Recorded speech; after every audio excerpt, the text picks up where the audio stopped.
Welcome to the 21st Bold Cameroonian Arts Award on set. My name is Foo Chi Wei. Today we are talking with the representative from Mawar Putih Bawang Merah by Krate Creative Space.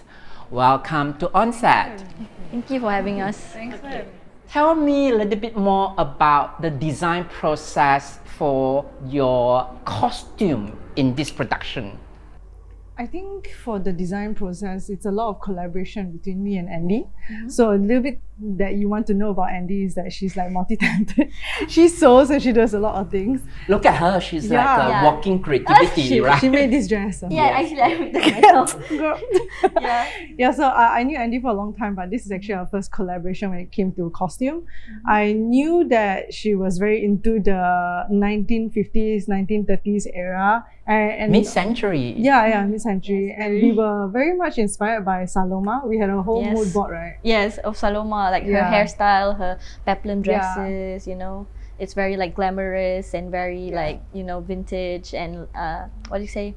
Very Sparkly. for sparkly. And then also very timeless. Yeah. I'd say, yeah. And I think when it came to the design of it, right, we looked into the appropriation of it, in which if you think about Mawar Putih Bawang Merah, we were inspired by Bawang Putih Bawang Merah. It's mostly conservative, but for this show, we wanted to explore a different side, which is a bit more showy. We had showgirls, so that was probably the most exciting part. Yeah, it was very fun. Yeah. And like I had so much fun like picking out the outfits because like it was because every characters are different and from different parts of the universe that we created. Yeah, the so story, yeah, yeah. basically for like the main characters, they are from the kampong area, area. so it's very more preservative and stuff. And then the Different layer of societies. Yes, Yes, yes, basically. So like especially for like I feel like it's the Starlight Girls are very fun to Oh, yeah. create because their pieces are very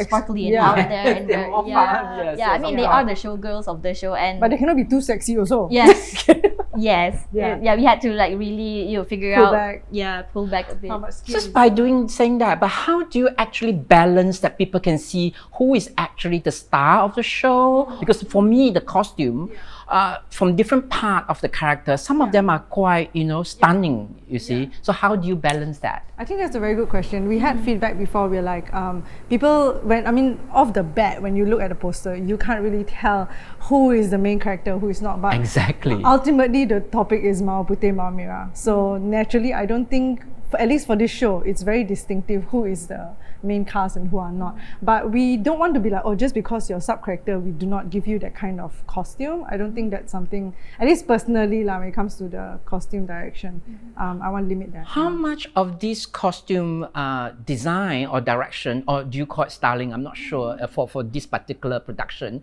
How do you actually portray the character behind it with the costume? How does the costume help emphasize the character, the story behind it, and as a story as a whole? Yeah, I think for like all the characters, if you see it for each of them individually, like everything is very calculated and very, what do you say?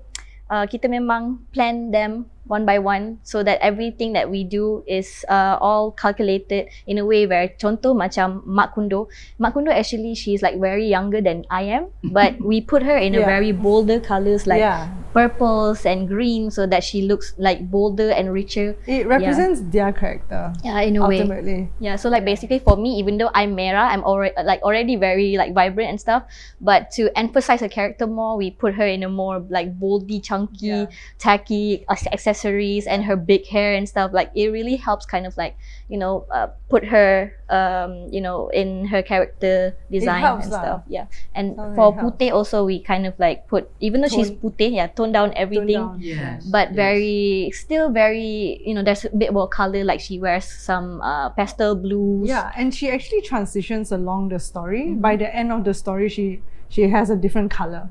So in the sense where she found herself lah. Yeah, So she's not very I think that's the white. beauty about costumes. Like you can actually tell details like that if you know what's happening. To create more layers to the character that they play. I actually saw that, and I was wonder, some of them are a bit larger than life, so to speak. You know, so that's why I was wondering, how do you balance it with Putih's character, because she is supposed to be the lead. The name is already up there, so end up she seemed to be a bit toned down. So I think it's a good thing as well, because there's so many color there. Since she's toned down, she's supposed to be standing out, right? Yeah. Would you think that some people would think that she might be too muted though? I think that is personally.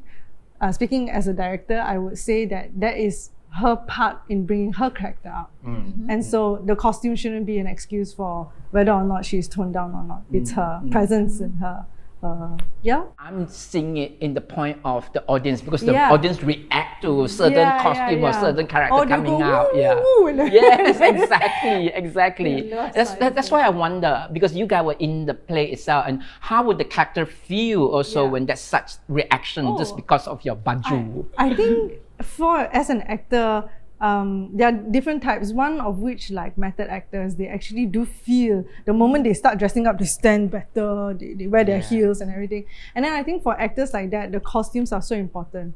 I think it depends on different people. For me personally, I feel like for Putih, even though she's like very toned down, I feel like it's kind of helps the environment, because everybody is so loud. And her, I feel like her as a person itself, like she's very down to earth. Down to earth, and she's as a person, she is like Putih. So she basically kind of like lighten up the room, you know, in a way, even though calm. So she brings that element into the show itself, when everything else is very chaotic and very loud. She's just there, being very like, you know, just a calm sense of and presence. It suits you. And to be honest, they are. If you actually have Putih here, her name is Bethany. They are like that. Like I wrote the script for her, and I wrote the script. They manifest this. So in a way, it was very easy to kind of put your shoes on as Mawar Putih Bawang Merah. So it's fun to watch. And for her to be that way, and me on the opposite side of her, it feels kind of like we complete each other. So while playing that show, it doesn't feel like she's being like, you know, overshadowed by everyone, but it's more about like the balance. The complete balance of everyone. If she's too loud too, like it won't work as much. Makundo is already loud. So if you put like all three loud, you don't know who audience focus. For me though, like you mentioned earlier that you actually staged the show in a contained environment. It's actually in a house, right? So it's more contained. But this production, you actually did it open air. What sort of challenges or anything that interesting came out in that situation? One word, the weather. The weather, weather. They had to use plastic bag to wrap all the speakers. We were all praying to all the different gods. We were like, please, please don't make it rain. And just ngam. I think it drizzled a bit, and then the moment the show was about to start, it stopped. And there was some very nice wind as well. Nice wind. So we were very grateful for. And then remember the funny part where like we got in transition problem at the back during the show. It was like what was that? I think we had like the partition fell down. And then we had the prop team like crawl. Like while the show was happening, they had to crawl underneath behind and just hold it like that. So I think that is the main thing lah. If you do outdoor, I mean, it is also our second big outdoor show. The first one we didn't have that much of a problem, but for this one it was very unpredictable, because at that time, remember, it was like raining and then hot and then rain. It was and hot. very strange. Climate change. So thankfully the rain didn't stop us lah. Back to your character, Doris, because I am so surprised to see Doris is that young. Really? Because when I saw Doris on stage, I actually thought you are older than what you are now, because you play a very Auntie Nyonya character. So did you transfer her completely with the costume, or you are the one who showcased your character through all that? To be honest, I honestly only found Doris the day itself. And that is my truth, because all this while I was very busy handling a lot of other things. What really helped was I think for this show we had VIP section and the non-VIPs, and so for the VIPs I had to interact with them individually 1 hour prior to the show, and that they didn't show, right? They did. They did. They were at another. They were having their dinner at another location. But so I went to walk around for an hour in the position, and I slowly found my groove. So by the time I was on stage, I was already Doris. Who is Shermaine? I'm Doris. Yeah, exactly. I'm Doris. My hands shakes, and yeah. I think for me it was never the costume. It was I can't depend on the costume in that sense. I don't want to depend on the costume, but it really She's helped. just a though. good actor. No. Let's just say that. It was because impromptu in because, that way. most of the time when we were rehearsing and stuff, she wasn't even in character because like she is like the director. She's like everything. That's what the question that I want to ask. Basically she did everything. So like even for directing us and stuff, right? She had to be like there by being Doris and also directing everyone. It was very hard. Yeah. So we didn't get to see her up until that day. Yeah. I mean, like I didn't get to see me. we didn't get to see glimpse of her at all because like when she did her lines, it was just like between the her. Voice. I was still figuring out the voice, but by the end of it, right? Because we had to meet individually in different. It was an interactive and immersive show. So we had to go around speaking, and then I found the word, and I was it was quite fun. I love that. All of a sudden, you like, I got Auntie this Doris. girl, Auntie Doris. Yeah, I was like, wait, Auntie Doris, eh? So finally, like when Doris come in, because you said that she wasn't in character before when you rehearsed. So when it's an actual day, were you taken aback or were you did you embrace the situation? I mean, in a way, she has always been a good actor. I so mean, you like, interact then? Yeah, because like even the first time we met at an audition, and at the time when we were auditioning for the same role, she did so well that I'm like, oh, But okay. that was so long time ago. Yeah, so that was so long time ago. So like when this time come around, when I see her in character, I'm like, yes, she's an actor. She did that. It was believable.